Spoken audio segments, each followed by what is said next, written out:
Hello student. Last lecture में हमने 4 question complete कर लिए थे। आज के लेक्चर में हम करने वाले हैं एग्जाम्पल नंबर 5, जो वेरी इंपॉर्टेंट एग्जाम्पल है। और ये एग्जाम्पल सारे वैसे ही हैं जैसे हमने एक पहले दूसरे तीसरे एग्जाम्पल को हमने सोल्व किया था। अब इन एग्जाम्पलों को आप खुद भी कर सकते हो। ऐसा नहीं है कि मैं ही सारे एग्जाम्पल आपको करवाऊँ, आप खुद भी ट्राई कर सकते हो। मैंने आपको पीडीएफ भेज रखी है। आपको जहाँ पे प्रॉब्लम आती है आप मेरे को पूछ सकते हो, ठीक है, कि भाई हमें ये क्वेश्चन समझ में नहीं आया, इस क्वेश्चन को आप वीडियो सॉल्यूशन प्रोवाइड करवा दीजिए, ठीक है। तो ये 5वां क्वेश्चन करवा देता हूँ, एक 6th का क्वेश्चन और करवाऊंगा मैं, फिर 7वां क्वेश्चन आपको करना है।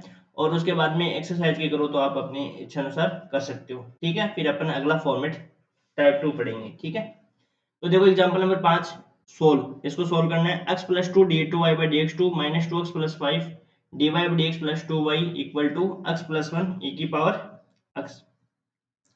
तो सबसे पहले अपन क्या करेंगे, गिवन इक्वेशन, अपने को जो गिवन इक्वेशन है उसको लिखेंगे। तो ये अपनी गिवन इक्वेशन हमने लिख दी। सबसे पहले इसको क्या करेंगे, स्टैंडर्ड फॉर्म में कन्वर्ट करेंगे। किस फॉर्म में कन्वर्ट करेंगे, स्टैंडर्ड फॉर्म में। और स्टैंडर्ड फॉर्म में मैंने आपको बताया था कि d two Y by D x two का गुणांक क्या होना चाहिए, 1 होना चाहिए। तो अपन क्या करेंगे, x प्लस 2 से डिवाइड करेंगे, x प्लस 2 से क्या कर देंगे, भाग देने पर,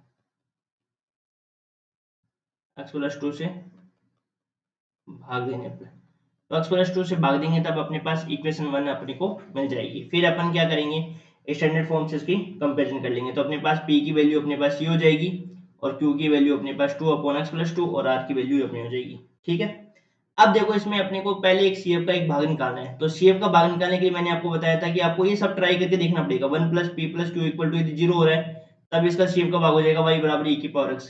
1 minus p plus q equal to 0 हो रहा है तो ये इसका CF का भाग हो जाएगा y इक्वल टू e की पावर माइनस x।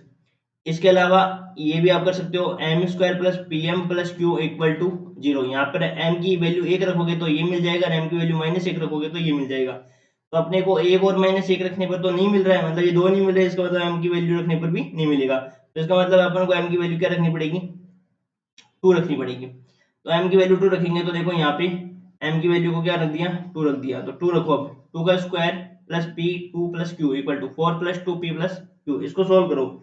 यदि ये सोल्व करने पर अपने को मिल जाएगा सॉल्यूशन, तो y बराबर e की पावर 2x है, वो CF का भाग हो जाता है। मैंने बताया था ना, y इक्वल टू e की पावर mx हो जाता है।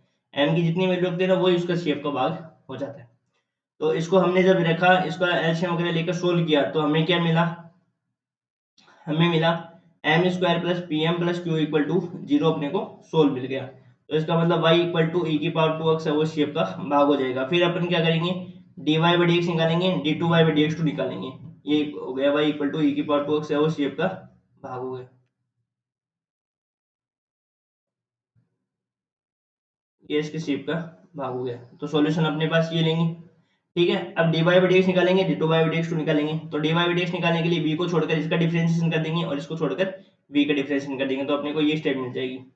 एलसीएम लेकर सोल्व किया है, फिर d two Y by D x two, इनको सबको कहाँ रख देंगे, इक्वेशन जो फर्स्ट है अपने पास उसमें रख देंगे।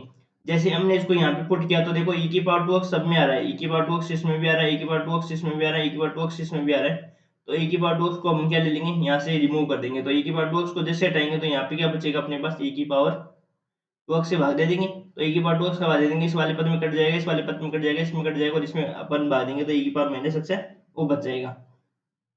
तो देखो अपने को ये मिला, यहाँ पे बच गया देखो e की पावर माइनस x। फिर जैसे ही हमने इसको सोल्व किया, हमने इनके d two Y by D x two अपने पास है, d Y by D x में ये वाला पद d Y by D x, ये वाला पद d Y by D x, इनमें अपने कॉमन ले लिया तो D Y by D x common ले लिया। यहाँ पे बच गया 4 minus 2x plus 5 d Y by D x, और यहाँ पे ये बच गया v कॉमन ले लिया, सब तीनों पदों में से कॉमन ले लिया v, ठीक है। इसके बाद में अपने पास ये स्टेप मिल गई। यहाँ पे v का पद है वो सारी क्या हो गई, कैंसिल आउट हो गई ये सारी पद। तो v का पता है वो कैंसिल आउट हो गया। फिर अपन क्या बनेंगे, d v upon d x equal to क्या मानेंगे, p मानेंगे। तो d two v upon d x two equal to क्या मानेंगे, d p upon d x. तो ये इक्वेशन मिल गई। ये कौन सी इक्वेशन है, linear differential equation, linear differential equation, ठीक है। अब लीनियर डिफरेंशियल इक्वेशन को सोल्व कैसे करते हैं, आईएफ निकालते हैं, इंटीग्रेटिंग फैक्टर। अब देखो अंश और हर की घात यदि समान होते हैं तो अपन क्या करते हैं, भाग विधि यूज करते हैं। भाग विधि यूज करोगे तो अपने को ये मिल जाएगा। अब इसको अपन कैसे लिखेंगे, देखो इसको ऐसे लिखेंगे 2 plus minus 1 upon x plus 2, ये अपन के पास टर्म मिलेगा। तो ये हमने टर्म रख दिया। फिर इसका क्या किया, इंटीग्रेशन किया है। तो 2 का क्या हो जाएगा 2x हो जाएगा, इसका log x प्लस 2 हो जाएगा। अब ये पावर माइनस में ऊपर चली जाएगी तो ये हो जाएगा, ये वाला पद बचेगा। अब सॉल्यूशन के लिए p इंटू आई एफ करेंगे, q इंटू आई एफ करेंगे। p आई एफ की वैल्यू देंगे equal to x upon x plus 2 और यहाँ पे रखेंगे तो यहाँ पे बचेगा अपने पास e की पावर x बच जाएगा, x प्लस 2 का होल स्क्वायर बनेगा और ये वाली पद बन जाएगा। ठीक है, इसके बाद देखो ये वाला पद बन जाएगा। अब इसमें अपन देखो कैसे सोल्व करेंगे, 1 को क्या लिख सकते हैं 2 माइनस 1 लिख सकते हैं। अब एक इंडिकेशन आपने पढ़ा होगा कि e की power x F x function और एफ फंक्शन का डेरिवेटिव हो तो सॉल्यूशन क्या होता है e की power x into F x होता है। तो यहाँ पे जब जब इसको अलग अलग सोल्व किया तो ये बन गया अपने पास। इसको यदि अपन फंक्शन मानते हैं, इस वाले पद को मैंने क्या माना फंक्शन माना, यदि ये इसका डेरिवेटिव आ जाता है तब तो अपन इसमें ये फॉर्मूला लग जाएगा e की power x F x plus F dash x, तो इसका डायरेक्ट सॉल्यूशन क्या हो जाएगा e की पावर x एफ एक्स हो जाएगा। तो ये फंक्शन हो गया अपने पास। एफ डैश एक्स निकालो, एफ डैश एक्स क्या हो जाएगा माइनस 1 अपॉन एक्स प्लस 2 का होल स्क्वायर।